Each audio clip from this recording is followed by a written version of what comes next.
I still don't have much of a handle on my powers, and it's starting to become embarrassing.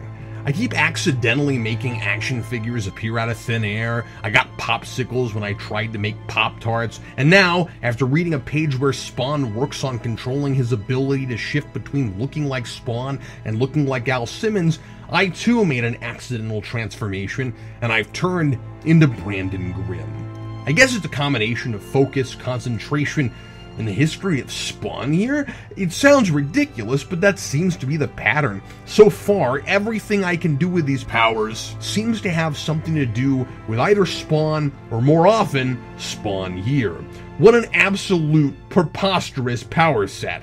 It seems I have some of the same powers Spawn has, but they're limited by the mythos of Spawn here itself. I had been contemplating the real world just before I transformed, thinking about how I would much prefer the world where Dan, Vince, and Brandon ruined the channel than the one where Doomsvince turns it into his own money-making machine and marries my wife. That dream really put things into perspective. Brandon must have been the last person on my mind before stumbling onto this ability. I wonder if, just as Al can only turn into that blonde beach bum, I can only transform into Brandon. Considering I'm the only person here, that's a total useless ability, so I guess there's no point in trying to find out. I'm lucky I didn't blank myself into oblivion. Oh well, it's nice to feel like a human being again, the cool air on my skin, breathing with actual lungs, and free of all those skulls and chains and that enormous cape weighing me down. It's been a while since I really felt alive. I guess I always took normal for granted. And hey, without those ominous green eyes, I can see the normal color spectrum again. No more sickly green tint to everything. I have it a lot better than Al. Like that first time he randomly got his face back for no real reason, he has to hide his green eyes with sunglasses. With intense concentration, he's able to bring back his human eyes for a short period, but apparently that's the hardest change to make stick.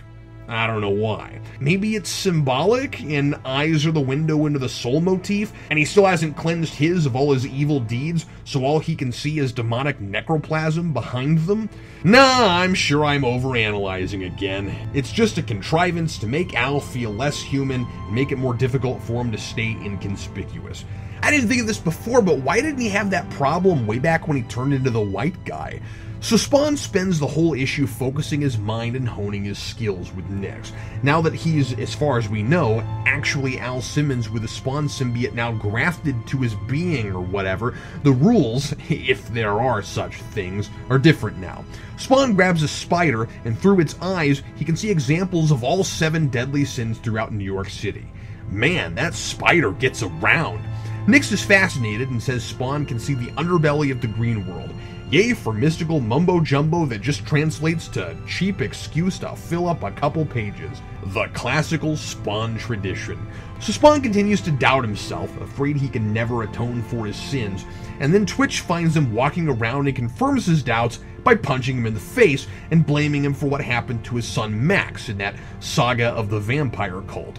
There's a lot of incredibly sloppy storytelling here that feels awfully familiar. Hogwin is still credited for writing a story co-plotted by McFarlane, but I'm struggling to believe McFarlane didn't write this one all by his lonesome.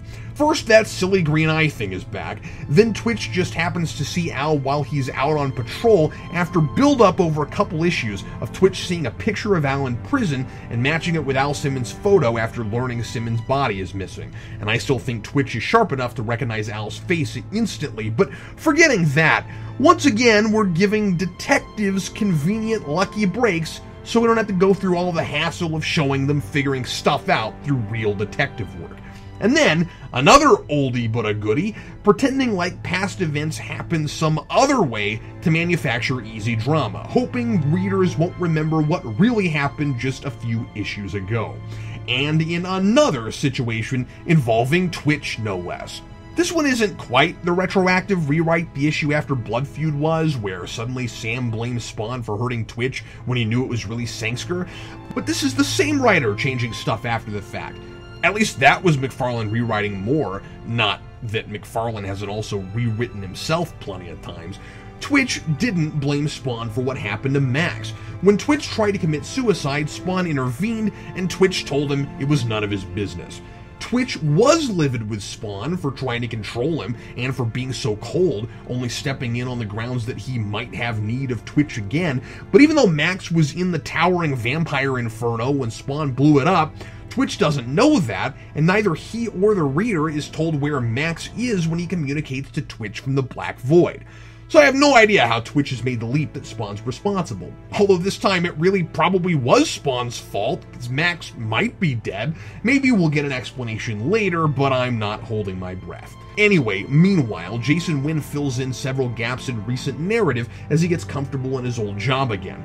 From exposition he gives us board, we learn that definitively it has been 10 years since Al's death, and so the comics we've been reading have only happened over 5 years, though I still find it hard to believe these 128 issues occur over that length of time, and that Al's body going missing was the last straw that made Terry quit and move his family away. Wynn is looking for Al's body, and his ulterior motive is Clown's interest. Clown, who is pulling Wynn's strings, calling him Monkey, and is suddenly talking to him directly, even though Wynn didn't seem to really be able to hear him before, and Clown was just performing for the reader's benefit. It's unclear if Clown has physically manifested, or if it's still in Wynn's head, but considering the bizarre fusing of the two at the end, I'm going with the latter. In a really perverse and twisted plan, Clown makes Wynn hire a prostitute who looks similar to Wanda, orders that she call herself Wanda, and then, when Wynn meets her, we get this weird reveal at the end where he's wearing Clown's face. Unsettling. And I can't say I'm not morbidly intrigued. I'm still shocked Wynn's already back after his fast, lame departure, and glad he's not back to the same tired MO. So far, the bizarre way Clown is gradually resurfacing is the most interesting aspect of the story. And speaking of wearing new faces, this is one I could get used to. Brandon used to say he wished he had more hair, but I'm happy to have any at all after having a skeleton head for weeks on end. Spawn, Twitch, and Wynn are all struggling with trying to maintain some semblance of humanity after their horrible ordeals, some self-inflicted and some inflicted by others. For me, I know fully feeling like myself is going to take a while longer. No reason to pretend I'm anything other than what I have to be to survive here. And so, as nice as it was to feel human again for a little while, I must accept my new existence until I've written that final review. Brandon, wherever you are, enjoy being you. You really don't know what you have until it's gone. Signed, Captain Logan.